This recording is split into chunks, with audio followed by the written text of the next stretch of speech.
uangnya nggak sedikit nih Pak. Uangnya dari mana Pak? Uangnya ya sama Allah minta lah. Kamu uang dari mana? Uang atas doang buat jawabannya Bapak. Uang itu sholat duha, sholat malam, sholat sunnah-sunnah ya. Buat masjid itu adalah penyedot uang. Pesugihannya itu berarti Pak? Iya, pesugihannya itu. Bukan tuyul pesugihannya, kita nggak punya tuyul. Kita punya masjid. Jadi masjid itulah magnetnya rezeki itu buat masjid itu. Sholat duha 6 kali salam ya. Sholat tahajud sak kemenge ya.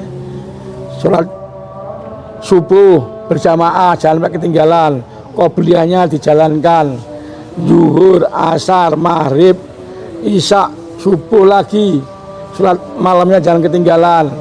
Itu Gusti Allah sugih njaluk empira. Oh ngono ya. Enggak, Gusti Allah kepenak, nggak usah belit-belit langsung minta aja. Yang penting seneng lo karo Gusti Allah. Mula wong urip kudu nyeneng lo karo pangeran. Kowe dikai umur, dikai sembarang sing dikai Gusti Allah. Seneng lo, bahagia lo Gusti Allah. Apa perintah Gusti Allah? Menjalankan perintah Allah. Sholat 5 waktu, ya kan? Terus sedekah, cintai anak yatim, cintai para abaib, cintai ulama. Wah, udah. Durian Nabi, cintai haji, menghajikan, korban. Ini, wis pokoknya jalan ke perintah Gusti Allah, dono larangan Gusti Allah, kepenak uripe. Penak dunia, penak akhirat. Ya. Jangan sekali-kali makan barang yang enggak benar. Itu nanti darahnya kotor lang. Dan itu membuat keset ibadah. Makanlah barang yang bersih. Ya, jangan sampai sedikit pun jangan sampai. Pak Am itu kalau makan ngati-ngati. Ngati-ngati. Ada hati-hati. Ya hati-hati duitnya ya makanya. Ada orang ngasih makanan juga saya lihat. Hati-hati. Pokoknya serba halal. Kalau nggak halal jangan dimakan. Biar dimakan kucing. Kita kucingnya banyak. Kita barang yang halal itu yang membawa berkah lang. Darahnya bersih ya. Terus resep lagi. Gue kepengen sehat kon poso. Malam jam 3 mandi. Pokoknya awet muda resepnya. Awet muda itu gampang resepnya. Mandi malam jam 3 terus sholat tahajud. Ya. Resep mandi muda dan sehat ala Pak Haji.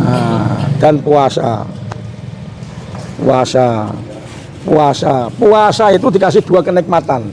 Kenikmatan saat berbuka puasa dan kenikmatan besok saat jumpa dengan Allah. Oh, ini orang puasa pada males loh.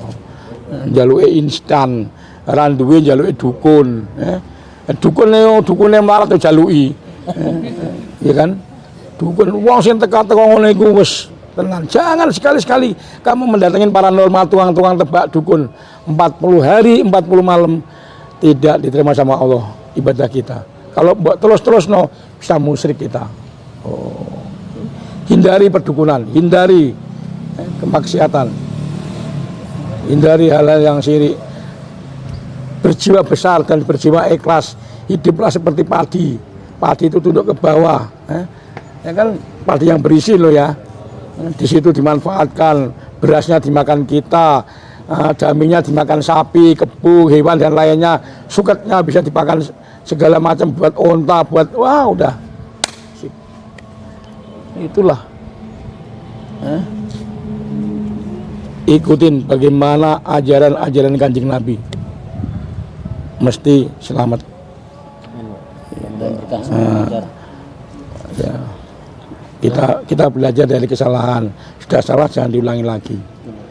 Oke? Siap. Terima kasih banyak Pak.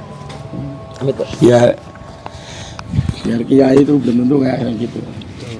Pak usaha bis ini bukan langsung bis, angkot ya. Supir angkot pulang dini supir angkot dapat uang 10.000 kita kumpulin. Kalau malam lihat anak kita bagaimana bisa makan enggak kalau pagi.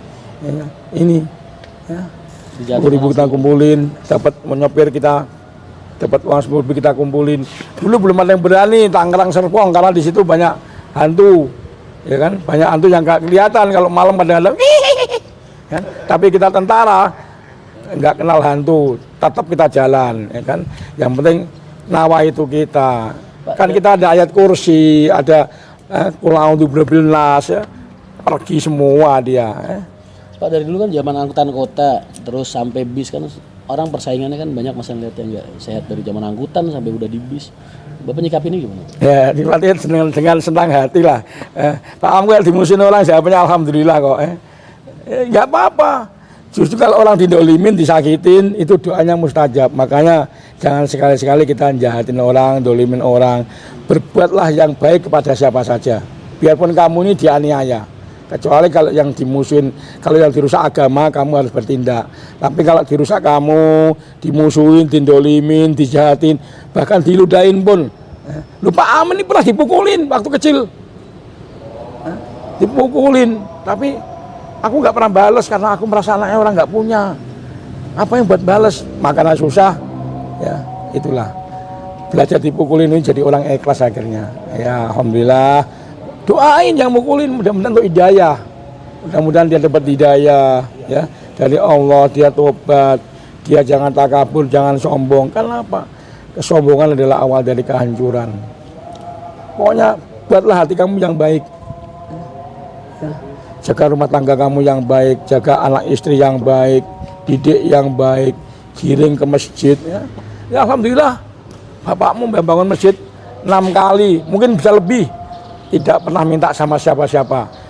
Begitu membuat, tahu-tahu langsung jadi. Ini tanah ini harganya mahal, tapi bapak nggak eman-eman karena memang Pak cinta kepada Allah, cinta kepada Rasulullah. Malu, Kanjeng Nabi itu punya rumah sedikit dibuat masjid loh. Tanahnya dibuat masjid. Bagaimana? Rumahnya Kanjeng Nabi. Lah kita ini tanah segini banyaknya. Kalau kamu nggak buat masjid mau bagaimana besok? Apa nggak berhadapan dengan Allah? Mengerikan kita nanti. Nah, inilah. Kata Allah, barang siapa orang membangun tempat ibadah, biarpun kecil sarang burung, besok di akhirat dibuatkan rumah. Apalagi masjidnya gedein segini kamu, ya kan? Masjid pinggir jalan lagi, Masya Allah. Makanya teman-teman kita yang dekat-dekat sini, jangan ragu-ragu, masuklah masjid sini. Masjidnya bagus, bersih, ya, beribadah, khusyuk, ya. Insya Allah. Kalau dengan hati yang tulus beribadah kepada Allah, yakin imbalannya adalah barokah imbalannya. Di mana? Di Pengging, ya, dekatnya proyek jalan tol Jogja Solo. Monggo masuk sholat. Silakan, masjidnya gede, parkirnya luas, dijamin aman. Ya, alhamdulillah. Dah. Siapa? Iya Pak, siapa? Saya rasa cukup lah, tadi kita sama dia aja, kalau sama Kombor nggak apa-apa masukin ke orang macam. Yang Pak Haji bikin eksklusif tadi. Gua rasa cukup banget tuh pesan-pesan dari Pak Haji, boy. Kalian ngerasanya, boy, Bapak ngomongnya buat semua, tapi gua ngerasanya kayak gue yang digamparin, boy. Ya udahlah, gue masih agak keringat dingin, jadi ya wis. Terima kasih banyak yang udah nonton vlogku kali ini. Mudah-mudahan aktivitas kalian diberikan kelancaran oleh Allah Subhanahu wa taala. Terus apa ya? Kalian dan keluarga kalian diberikan keselamatan, kesehatan dan lindungan selalu oleh Allah Subhanahu wa taala. Tetap semangat untuk berbuat baik dan menebarkan kebaikan. Seperti pesan Pak Haji tadi, jadilah diri kamu bermanfaat dan berbuat baik dengan siapa saja. Enggak usah pedulikan orang-orang di luar sana yang membenci kamu atau punya sifat jahat sama kamu atau dolimin kamu. Mereka nggak sadar kalau doanya orang-orang dolim itu doanya orang-orang yang dijahatin itu mustajab. Menurut Pak Haji Haryanto. Tambah lagi, Mbah Sunan Derajat berpesan, berilah tongkat orang yang buta, berilah payung orang yang kepanasan, berikanlah makan orang yang sedang kelaparan, berilah orang yang sulit dan berikan supaya dia bisa mudah. Oke. Berilah tongkat kepada orang yang buta, berilah payung kepada orang yang kepanasan. Kalau kata Pak Haji, itu menurut Sunan Derajat gitu. Terus bantulah orang, beri makan orang yang kelaparan dan bantulah orang yang sedang dalam kesulitan. Itu pesan kita untuk kehidupan kita, supaya kita bisa berbuat baik sama siapa aja, itu seperti itu. yang terbaik untuk kalian. Assalamualaikum warahmatullahi wabarakatuh.